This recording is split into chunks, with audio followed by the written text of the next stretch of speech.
Shalom, selamat pagi Bapak Ibu Saudara-saudariku yang terkasih di dalam Tuhan Yesus Kristus. Kita berjumpa kembali dalam Renungan Pagi Embun Surgawi. Mari kita akan bersama-sama merenungkan kebenaran firman Tuhan pada pagi hari ini yang menjadi dasar di dalam kehidupan kita untuk kita melakukan segala aktivitas sepanjang hari ini. Mari kita akan bersama-sama kita datang kepada Tuhan, biarlah Tuhan Yesus yang akan memimpin ini. Bapa di surga, kami menyerahkan Tuhan waktu ini penuhnya ke dalam tangan kuasa Engkau untuk kami boleh merenungkan kebenaran firman Tuhan yang menjadi kekuatan dalam hidup kami. Terima kasih Tuhan Yesus. Amin.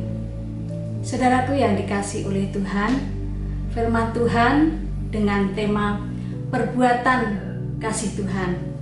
Perbuatan kasih Tuhan terambil di dalam Injil Markus pasal yang ke-7, ayatnya yang ke-35 dan 37. Demikian bunyi firman Tuhan.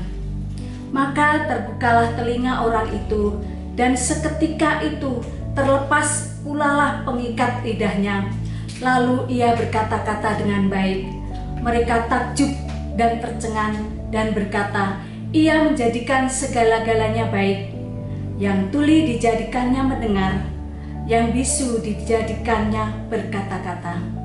Saudaraku yang dikasihi Tuhan, kisah Yesus menyembuhkan orang-orang sakit dan yang punya kelemahan pasti punya tujuan. Apa yang tujuan Yesus untuk menyembuhkan orang yang sakit dan punya kelemahan?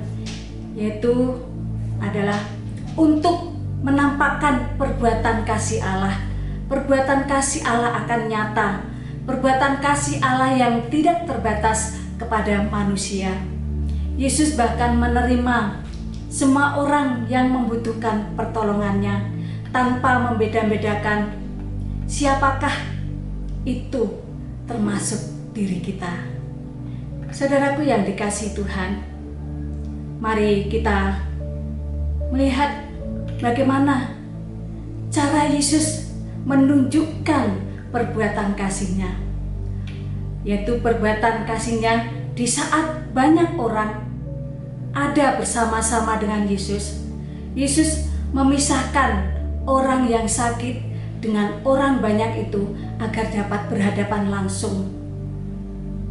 Banyak orang datang kepada Yesus, dia ingin disembuhkan. Juga ada orang yang ingin melihat siapakah Yesus itu. Saat inilah cara Yesus menunjukkan perbuatan kasih-Nya, memisahkan mana orang yang sakit dan orang yang banyak agar dapat berhadapan langsung.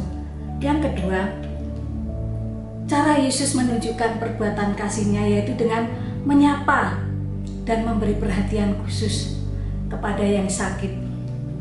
Perhatian yang khusus diberikan khusus kepada orang yang sakit agar segera sembuh.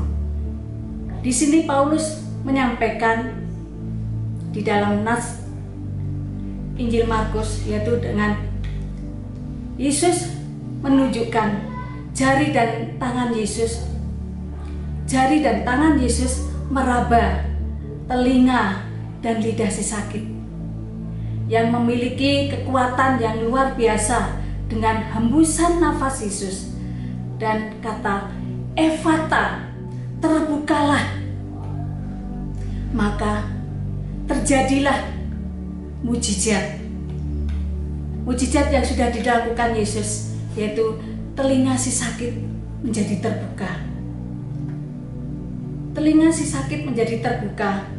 Tali pengikat lidahnya yang membuat orang itu bisu menjadi terlepas sehingga dapat berbicara kembali.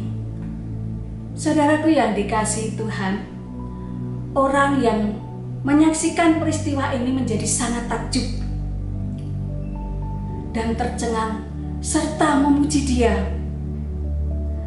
Telinga untuk mendengar dan mulut untuk berbicara merupakan hal yang sangat penting dalam tubuh manusia. Tujuan Yesus menjadi jelas dengan perbuatan kasih-Nya, telinga untuk mendengarkan kebenaran firman Allah, dan kepekaan untuk mendengar suara Tuhan melalui doa-doa kita. Orang berdosa dapat mendengar dengan baik suara Tuhan, dan akhirnya orang berdosa bertobat karena mendengar suara Tuhan dengan baik.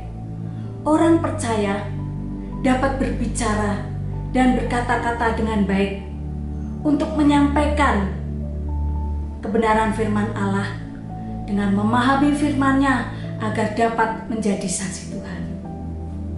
Saudaraku yang dikasihi Tuhan, Tuhan Yesus sudah menyatakan perbuatan-Nya, perbuatan kasih-Nya kepada kita melalui mujizat dan kuasa-Nya. Marilah percayakan hidup kita hanya kepada Tuhan Yesus Kristus yang menjadi penolong hidup kita satu-satunya. Mari kita berdoa. Terima kasih Tuhan untuk kebenaran firman-Mu. Biarlah Engkau meteraikan di dalam kehidupan kami, sehingga kami boleh melihat betapa besarnya kasih Tuhan, perbuatan kasih Tuhan yang luar biasa di dalam kehidupan kami dan kehidupan setiap umat-Mu. Biarlah kami boleh mendengar suara Tuhan melalui firman Tuhan. Kami boleh mendengar dan menyampaikan doa-doa kami hanya kepada Tuhan.